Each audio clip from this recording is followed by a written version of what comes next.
کاروان فکر و عمل کہ جس کی زندگی کے 50 سال مکمل ہو چکے،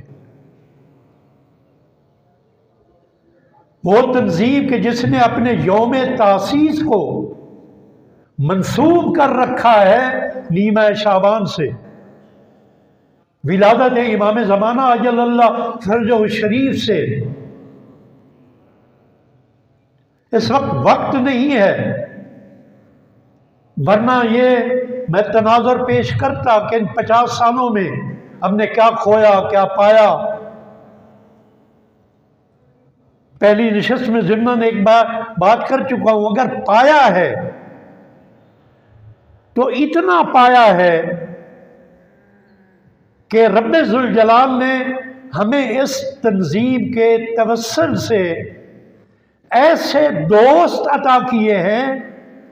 کہ جو خوشنودی خدا کا سبب بنتی ہے، جن کی دوستی یہ سب سے بڑا انعام ہے۔ اور عالمین کے رسول نے اپنے صحابہ سے پوچھا کہ سب سے بڑا اہم کام کون سا ہے جو اللہ سے رابطے کو مستحکم کرتا ہے؟ کسی صحابی نے کہا یا رسول اللہ نماز، کسی صحابی نے کہا یا رسول اللہ روزہ، تمام عبادات کے نام گنا دیے گئے۔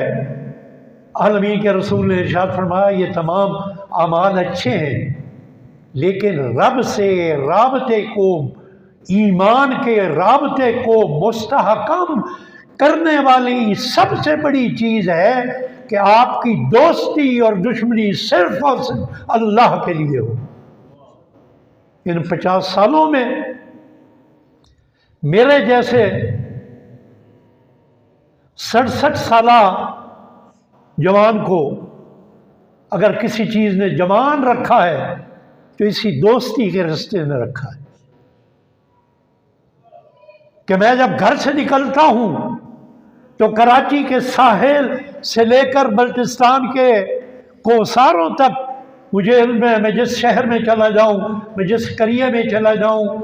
اس کاروان فکر و عمل کی خوشبو مجھے نظر آئے گی، محسوس ہوگی۔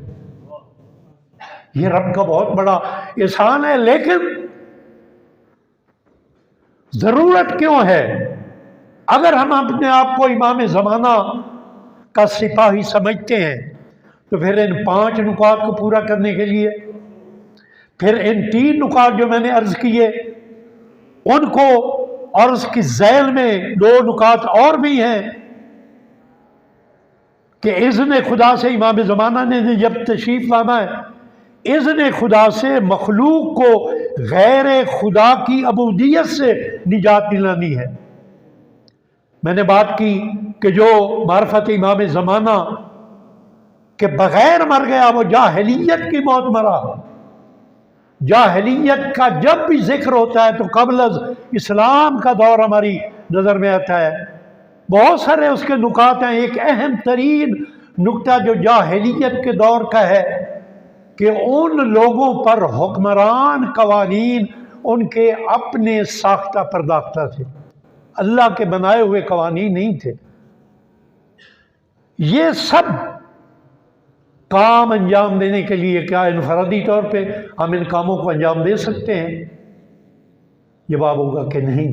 اس کے لیے ہمیں کسی حزب کی ضرورت ہے، کسی جماعت کی ضرورت ہے۔ اور یہ میں اکثر کہا کرتا ہوں کہ رب ذوالجلال نے امامیہ آرگنائزیشن کے قیام کا جواز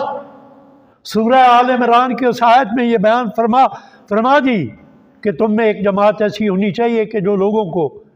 نیکی کی طرف بلائے اور برائی سے روکے، اور وہی یقیناً فلاح یافتہ ہیں۔ تو برادران محترم، ہمیں اس جانب متوجہ ہونا ہے۔ یہ 50 سال جو اختتام پذیر ہوئے، وہ نوجوان کہ جو ابھی جوانی میں ہیں، نوجوانی میں ہیں یا جوانی میں ہیں، ان کے لیے یہ مواقع ہیں کہ وہ ان 50 سالوں سے کوئی سبق سیکھیں، اپنے بزرگوں سے سن کے، اور پھر آئندہ کا لاہ عمل اس انداز میں بنائیں کہ اپنے لیے بھی سرخروئی کا سامان پیدا کریں، اور دیگر افراد کے